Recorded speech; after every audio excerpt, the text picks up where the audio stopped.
साम्राज्य सामान्यांचा असामान्य आवाज। जिल्ह्यातील पवनचक्की प्रकल्पांना लक्ष्य करून तांब्याच्या तारा व अन्य साहित्य चोरी करणाऱ्या टोळीचा स्थानिक गुन्हे शाखेने पर्दाफाश केला असून या कारवाईत 5 आरोपींना अटक करण्यात आली आहे।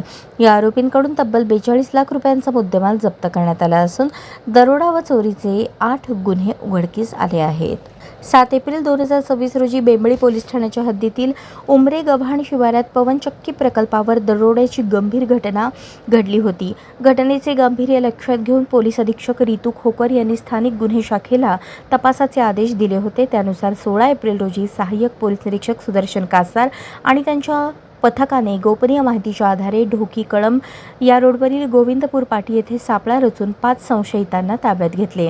चौकशीत आरोपींनी मेंढा, उमरे गव्हाण, विकुंद्रा, गंधोरा, कन्हेरवाडी, वाशी परिसरात पवनचक्कीचे साहित्य चोरी केल्याची कबुली दिली। चोरी करताना सुरक्षा रक्षकांना धमकावण्यासाठी मारहाण केल्याचेही त्यांनी सांगितले। अटक करण्यात आलेल्या आरोपींची नावे सुनील शिंदे ढोकी, लखन बापू पवार उपळा, सिद्धराम पोपट पवार वरुडा, उद्धव बापू शिंदे राहणार बावी, विक्रम लक्ष्मण पवार राहणार खामकरवाडी अशी आहेत। त्यांच्या ताब्यातून रोख रक्कम, तांब्याच्या तारा, 2 महिंद्रा स्कॉर्पिओ, 1 बलेरो असे वाहन असा एकूण 42 लाख रुपयांचा मुद्देमाल जप्त करण्यात आला आहे।